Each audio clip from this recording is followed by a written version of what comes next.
My talk doesn't start for 8 minutes, but they've given me permission to tell you something outside my talk first, which I totally want to do, because there's something great that happened last week, and it was way too late to get it in my talk. So forget about this for 8 minutes. We'll get back to that. What I want you to see is the link vulnerability. How many people know about the link shortcut vulnerability? Yeah, not even half of you.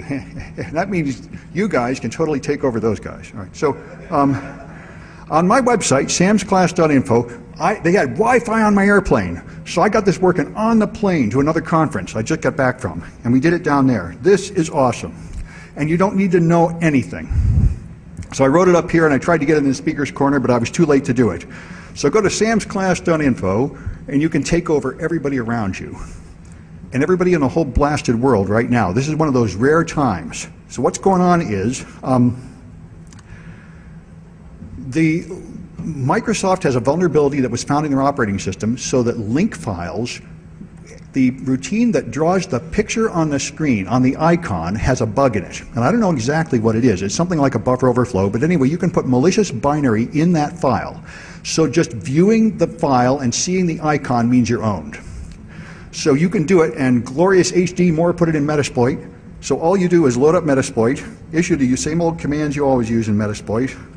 You tell it use exploit, show payloads, choose a payload like reverse TCP meterpreter, and then your victim, you have to trick your victim into going to a website in Internet Explorer or going to an SMB share, because what you make is a malicious server. But if they go and view your server, the IE will pop to Windows Explorer and they will see a window with these two files. And when this was originally found in the wild, it was traveling on USB sticks and it was taking over power stations through SCADA. But the first step of that attack, which is a 3-stage attack, was this one, which is awesome. So as soon as you see this shortcut and the little picture appears, it's all over. You are owned. It has injected this DIL into memory and executed it, and if you're using Metasploit, it goes a phone back to you saying, please control me, and you control it, and you own that box. And that's what these instructions show you how to do. Metasploit looks like this when you're running it.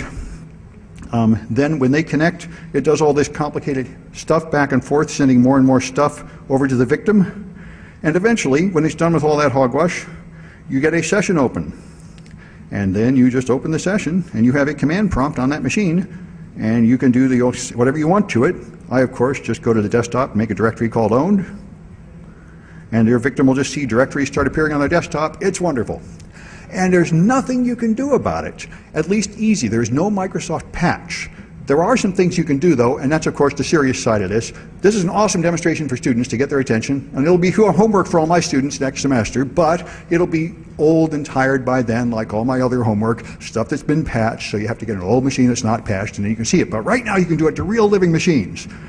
And if they want to be patched, they have to go off the map. And you can use Sophos, made a nice tool that will patch it. Microsoft Security Essentials apparently detects it because we tried it in the classroom 2 days ago in Orlando, and a guy with Microsoft Security Essentials, it popped up and saved him. So that's cool. So if you want to be safe, probably the most reasonable, sane thing to do is put on Microsoft Security Essentials. I imagine the other antivirus products will eventually catch it too, and maybe they already have. But anyway, there's a Microsoft workaround, but it stinks. You have to hack the registry, and you have to turn off the display of all icons. So anyway, so all your icons look like dirt, so it's not much fun. Anyway, this is great for me that the previous speaker ended a bit early, because I was thinking, I can't add this to my talk. And this is exciting. So you should all take over everybody around you at Windows, and then you can laugh. Because at Defcon, you can do this stuff. And this is, as far as I know, it's not common that you have these living 0 days with no patch. But it means that every server on the internet running Windows, and almost everybody running a Windows machine in here like me, is probably vulnerable. As a matter of fact, I am vulnerable. I never got to go around to patching my own box. Which is commonly the case. Attacking boxes, you never patch them. I never run the firewall, right? I'm always getting all that junk out of my way. So, yeah, you could take me over, actually. But you have to trick me into clicking on your link. Anyway, let me see if it's time for my official talk yet. Looks like it is. Is there an authority figure? There you are. Is it time to get started? Okay, he says it is. All right, so let me depart from that, which is great stuff, but it's not my official talk here, which is also extremely important. I'm here on a mission from God. Okay, which is IP version 6. Now, I've heard about IPv6 for years and years, and it was like this total waste of time that I didn't really care about, and it seemed all complicated. And about 3 years ago, for some reason, I got all excited, and I tried to do it, and I got my best student. We spent 6 weeks replacing the firmware of routers with DDWRT and putting on things that were supposed to make it route IPv6, and we couldn't make it work. We just got fed up and gave up. One other student of mine actually got it working because he had a Cisco router at home, but it would cost $200 a month to get IPv6 to your house. And I said, well, you know, there's no point teaching anybody anything yet because there's no equipment worth having yet that you can afford in your house, and I better wait for them to do that. But in the back of my mind, the reason why I thought it would probably be okay is because there's Class D and E just sitting there. 32 Class A's, enough to last us 5 or 8 more years. So I figured there's really no crisis coming. But then I went to Hurricane Electric in Fremont, California. I went to a talk there, and they told us about IPv6. And ARIN, the American Regional Internet Number Association, something like that, the people that really hand out the IP addresses were there, and they said they are not going to hand out D and E for general use. So we're coming into a time of crisis, and nobody is ready. And I knew this was my mission from God, to make sure all you people know about the crisis and what you can do about it, because it's easy this time, thanks to Hurricane Electric. So I'm Sam Bowne. I teach at City College, San Francisco, and everything, my talk and everything is all on the web. All my stuff is always available for anybody to use. So let me show you why I care. IP version 4, we've all seen these addresses, 192, 168, 110, and of course in binary, that's a 32-bit binary number. And then we all know how to subnet that and everything, but there's only 32 binary numbers, so there's only 2 to the 32 of them, and that's only 4 billion, and that's ridiculous, right? There's 7 billion people, and how many devices do you have on your body right now that need an IP address? I must have 4, and when I'm in my house I have another 12, and you know, there's no way 4 billion is ever going to cut it. So that's a problem. IP version 6 is the answer. Make the addresses really long and disgusting, like this, in hexadecimal. That is an IP version 6 address. Learn to love it. That is 128 bits long, and the good thing about that is there are enough of them, of course. That is 256 billion, billion, billion, billion. So until we colonize the entire galaxy and have every atom in our body independently addressed to reform at will, we're not going to run out of those addresses. So we will not have to have IP version 7 in another 10 years. At least not because we ran out of addresses. And we really are running out of IP version 4 addresses. Here's the current situation. There are 256 Class A's, blocks of 16 million, which is how they are commonly allocated. And we are now down to maybe 16 left. And they've already allocated something like 6 or 8 of them this year. They're going to completely run out of them in 2011 at the current rate. It is an estimate because they are not allocated on a regular timetable, but they're going to run out in about 1 year. In about 1 year, whoever invents the new cell phone or iPad or any kind of gizmo and wants to sell 50 million of them is going to go say, okay, I got 50 million more things to attach to the internet, and Aaron is going to say, tough, the internet is full. You cannot attach any more devices to it. This is not going to be fun. So there's a crisis coming. We could see it coming 10 years ago, and we're now down to less than 1 year left, and nobody cares. Everywhere I go, most everybody, about 90% of my audiences have no interest in IP version 6 at all. They still think the way I did 4 months ago, it was some piece of nonsense, it's just a fake crisis like Y2K, because they can just hand out those D and E addresses. They're just sitting there. And here's the projected timetable. The main reservoir addresses will run out in 2011, but the regional internet registries will have some left over, which they can continue to distribute, and they will begin running out in 2012. That's the prediction. And then people will really go, and there won't be any more IP addresses available. That's the end of the world. The internet's full, pack up the internet and go do something else. That's not going to be a hit, but let me tell you what's already started happening. I brought up 2 years ago to my network administrator. At City College, we have a whole Class B address space. We have 65,000 IP addresses, and we're only using 30 of them for public-facing web servers. So we don't need them, so I wanted to sell them a long time ago, because we're broke, we need money.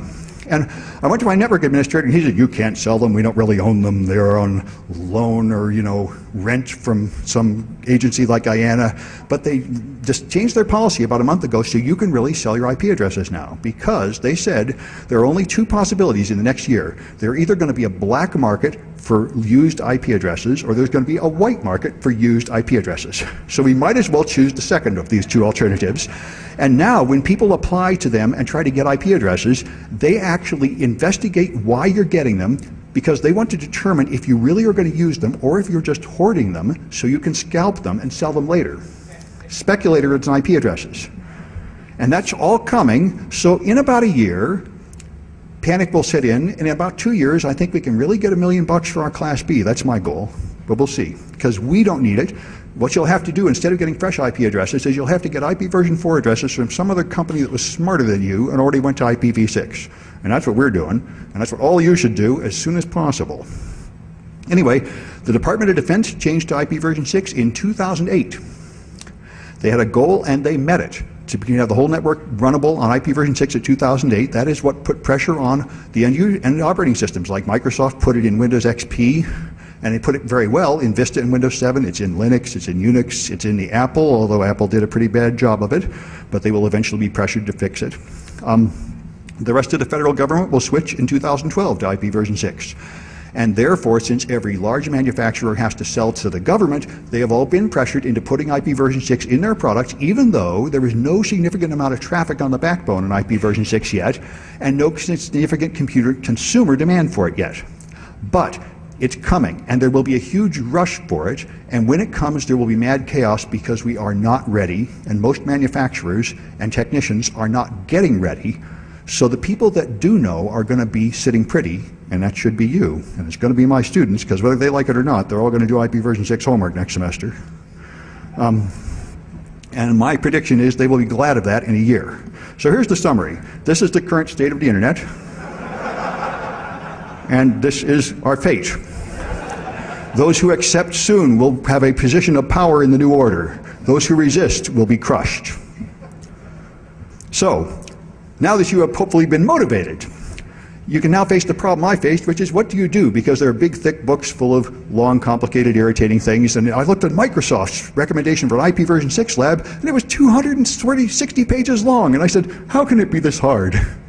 It doesn't have to be that hard if you're WIMP. If you want to do it the Microsoft way and get all your domain controllers and Exchange servers and everything, there's a bunch of fancy stuff you have to do. But you can get started and do the essentials easy, and it's fun, and it's a game. So anyway, but here's the plan. One plan which is really popular is to ignore it and hope it just goes away. This is not a practical plan, but it's the most popular one. The other one is to buy a gateway, and this is what's really going to happen, unfortunately, in everybody's house, because they have a bunch of legacy equipment in their house that's IPv4 only, so they are going to buy an IPv6 device that will convert it to IPv6 to go on the internet. And there are currently 4 incompatible standards for that, and 4 manufacturers making poorly designed devices to do that. So in the future, actually making a game connect to a game over here is going to require 16 combinations of imperfect network translation on the way.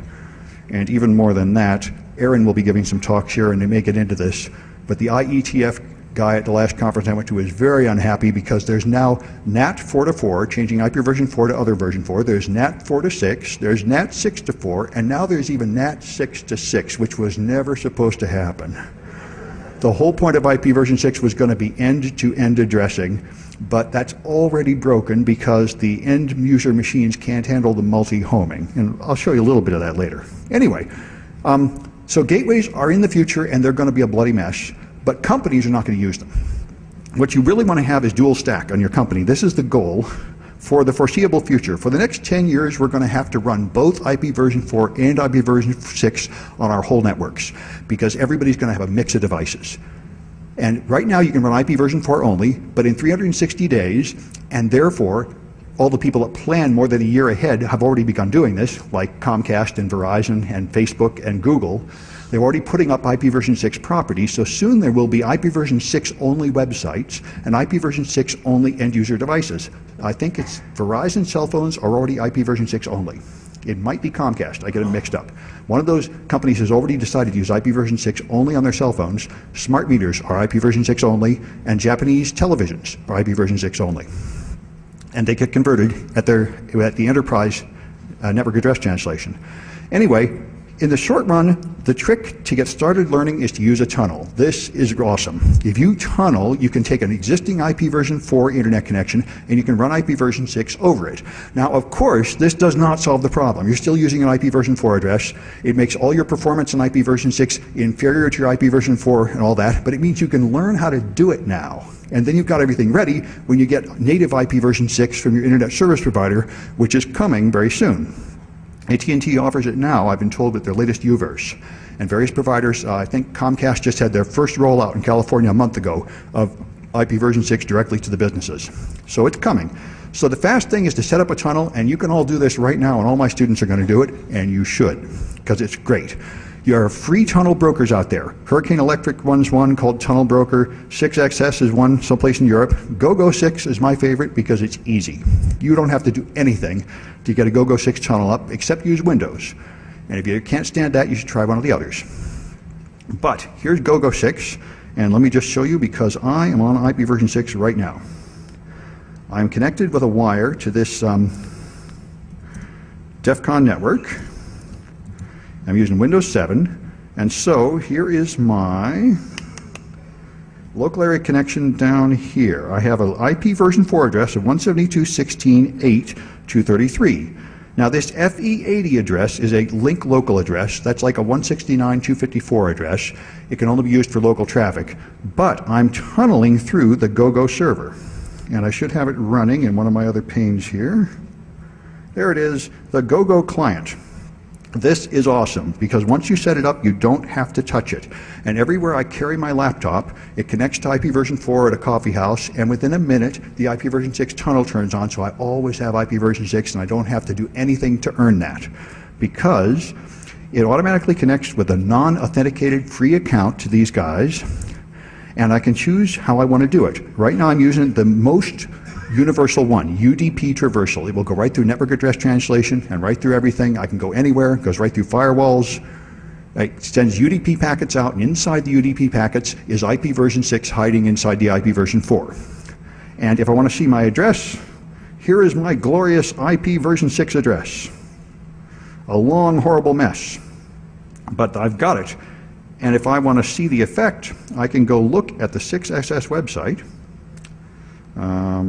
Let's go to this one and just go to 6XS, and the awesome bar should find it. Yeah, open TNS. Well, here it is, 6SS. All right, and 6SS are the people that run one of those many tunnels, but the particular thing cool about them is at the bottom, they will tell you whether you got it, typically, although now it's not doing it for me. As always, I'm getting host, enter website. Oh, okay, duh. Okay, and there we are. At the bottom, it should tell me you've got IP version 6. Non-SSL IP version 6 connection. It puts my address there. It's not as clear as it could be, but there it shows that's my IP address. You can make your IP address look a little smaller, and let me go back to my slides, but that shows I connected over version 6 instead of version 4, and that's the point. Now, I'll go back to here and show you actually, I'll go back and do a couple other things when I got my IP version 6 connection up. I can ping, you know, you're probably used to this. If I ping yahoo.com, I see some replies from those boring old IP version 4 addresses. But if I ping google.com, I get IP version 6 by default because it prefers it. And that's Google's IP version 6 address. If you want to see what they've got, you do NSLOOKUP in interactive mode, so you can set the query, and set the query to give me the A record, which is IP version 4, and the IP version 6 record, which is 4 times longer, is the AAAA record. And now I can look up google.com. I can get them both. There's the IP version 4 address for Google and the IP version 6 address for Google. Now, most people, like Facebook, has got I'm using an IP version 6 DNS server, but see, Facebook only has IP version 4 DNS records. But if you do, I think it's v6.facebook.com. Yeah, I guess not. Right, they do have an IP version 6 presence, but it's not resolving on me now, and I'm not going to struggle with it, because something always has to go wrong. But anyway, that's the deal there. So let me just show you the way to do this that's fun. Hurricane Electric made a certification process, and I finished it, and I sent it to all my students are going to suffer through it. So here's what you do. You first prove that you're an IP version 6 client, and then you make it to a certain level. Then you prove that you run a web server that responds to IP version 6 requests. Then you set up a DNS server, or then you set up a mail server that takes IP version 6 email, and then you set up a DNS server that takes IP version 6 DNS resolution and hands out that quad A record. And then you set up a DNS server that propagates an IP version 6 glue record to the root of your domain. Now, by the way, perhaps I won't feel so stupid. How many people know what a glue record is? Yeah, well, I didn't. You're smarter than me. Anyway, but the glue record, you can learn about it if you do this certification, which I highly recommend, and it's fun. There are steps in it. So Google gave me a free cell phone. They gave me an Evo, which is awesome, but they didn't tell us they were going to give us an Evo at this conference. So they mailed me a Droid 6 weeks before the conference. So I transferred my service to the Droid. Then when I got the Evo, I said, this Droid was wonderful 6 weeks ago, but it's junk. Now it's junk. I had to have my Evo. So I transferred to there, and I gave the Droid away to my students that would get the highest certification. And they embraced this. This was a hit. So they had 30 days to get the highest level of IP version 6 certification, and one of them made it all the way to the end. And if you do make it all the way to the top, where you have all those things working, and you are sage, you get a t-shirt. And I told them that if they gave me the t-shirt, I would wear it to Defcon, and they mailed it to me right before the conference. So this is the awesome t-shirt you get for being a sage. And there is every possible fact. Thank you. And you get every possible fact about IP version 6 crammed on the back, including one typo, which someone pointed out on Twitter. That should be your homework. Find the typo on this shirt after you get it. But anyway, I highly recommend getting these certs, and it's really fun. And let me check my time here. Right, I may not demonstrate the stages here, but you take some multiple choice tests, and then you just connect. It's like a video game. You connect, it detects whether you got it. They say, does your web server host this file? No, get lost, come back later. So it's really a lot of fun. And you ought to all do it, that's my opinion, unless you already know everything about IP version 6.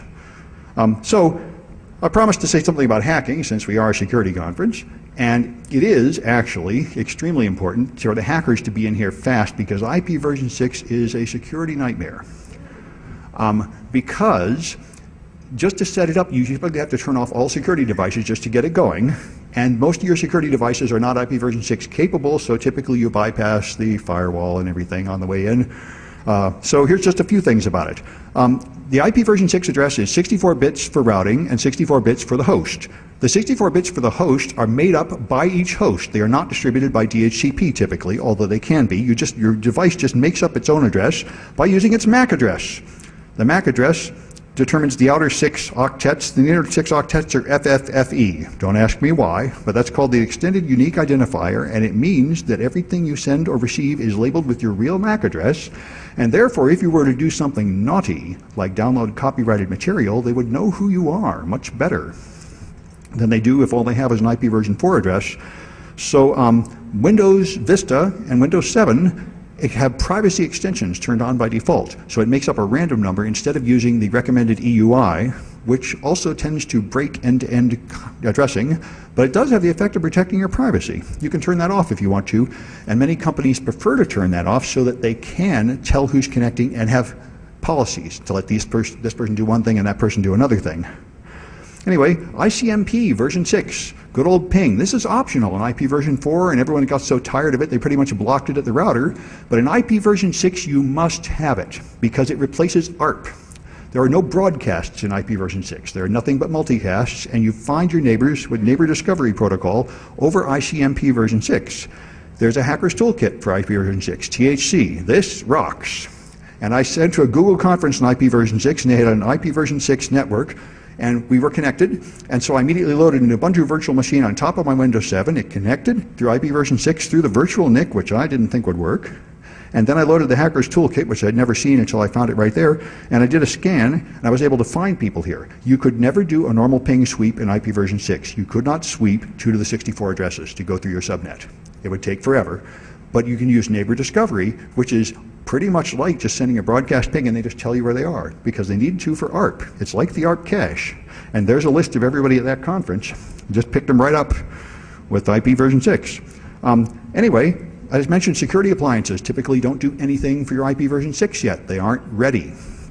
So you can run torrents over IP version 6. The torrent fiends know this. You can usually do that and the blocks don't block it. One other thing that's fun is the packet amplification attack. You can run a routing header 0. There's a header in front of each packet which can head to more headers. And you can, if you use routing header 0, you can specifically specify the path for your packets to take, and you can tell it to follow a path that's going to make a loop. So much that RH0 has already been deprecated. Before IP version 6 is even hardly rolled out, they've already deprecated a few standards that cause problems. And the other one that's really funny is the ping pong. Every subnet in your network should be a /64. That's the rule to avoid going mad. You could have subnets from /1 to /127 for the Cisco guys out there, and you would use a /126 to make a subnet with only 2 addresses for a point-to-point link, but they recommend using a /64 for everything because you got so many addresses you can waste them. But if you do, if I make one end of the cable end in 1 and the other end end in 2, all I have to do is send in one packet destined for 3 and coming from 4. And this packet will return an ICMP unreachable, and this packet will return an ICMP unreachable. It will flood the packet completely at line speed. One packet, poof, that line is dead. There are devices out there that really fall for this. And if you have a long memory, you may remember TFTP had a similar problem. TFTP originally, as written in the RFC's Trivial File Transfer Protocol, said you can send data and it's acknowledged. Every packet will always be acknowledged. If there is an error, you will send an error acknowledgement, and that will have to be acknowledged. And, you know, they didn't think of this. But TFTP works until the first error, and then it floods the wire with bang, bang, bang, bang, bang, bang, acknowledging each other back and forth. They patched that. Anyway, those are just a few of the problems coming up. And I guess I've run out of things to tell you. Everything's on my website if you want it. And we're going to have the questions in room 106. And I think I might even have, oh, I'm right on time. I think I'm supposed to end at 1:20, I reckon. All right, so let's go to room 106 if you got any questions. Right. Was this one, which is awesome. So as soon as you see this shortcut and the little picture appears, it's all over. You are owned. It has injected this DIL into memory and executed it, and if you're using Metasploit, it goes a phone back to you saying, please control me, and you control it, and you own that box. And that's what these instructions show you how to do. Metasploit looks like this when you're running it. Then when they connect, it does all this complicated stuff back and forth, sending more and more stuff over to the victim. And eventually, when it's done with all that hogwash, you get a session open. And then you just open the session, and you have a command prompt on that machine, and you can do whatever you want to it. Various HD more, put it in Metasploit. So all you do is load up Metasploit, issue the same old commands you always use in Metasploit. You tell it, use exploits, show payloads, choose a payload like reverse TCP meterpreter, and then your victim, you have to trick your victim into going to a website in Internet Explorer or going to an SMB share, because what you make is a malicious server. But if they go and view your server, the IE will pop to Windows Explorer, and they will see a window with these 2 files. And when this was originally found in the wild, it was traveling on USB sticks, and it was taking over power stations through SCADA. But the first step of that attack, which is a 3-stage attack, I, of course, just go to the desktop, make a directory called owned, and your victim will just see directories start appearing on their desktop. It's wonderful. And there's nothing you can do about it, at least easy. There's no Microsoft patch. There are some things you can do, though, and that's, of course, the serious side of this. This is an awesome demonstration for students to get their attention, and it'll be homework for all my students next semester, but it'll be old and tired by then, like all my other homework, stuff that's been patched, so you have to get an old machine that's not patched, and then you can see it. But right now, you can do it to real living machines. And if they want to be patched, they have to go off the map. And you can use Sophos, made a nice tool that will patch it. Microsoft Security Essentials apparently detects it because we tried it in the classroom 2 days ago in Orlando. My talk doesn't start for 8 minutes, but they've given me permission to tell you something outside my talk first, which I totally want to do, because there's something great that happened last week, and it was way too late to get it in my talk. So forget about this for 8 minutes. We'll get back to that. What I want you to see is the link vulnerability. How many people know about the link shortcut vulnerability? Yeah, not even half of you. That means you guys can totally take over those guys. All right. So on my website, samsclass.info, they had Wi-Fi on my airplane. So I got this working on the plane to another conference I just got back from. And we did it down there. This is awesome. And you don't need to know anything. So I wrote it up here and I tried to get it in the speaker's corner, but I was too late to do it. So go to samsclass.info and you can take over everybody around you. And everybody in the whole blasted world right now. This is one of those rare times. So what's going on is Microsoft has a vulnerability that was found in their operating system so that link files, the routine that draws the picture on the screen, on the icon, has a bug in it. And I don't know exactly what it is. It's something like a buffer overflow, but anyway, you can put malicious binary in that file.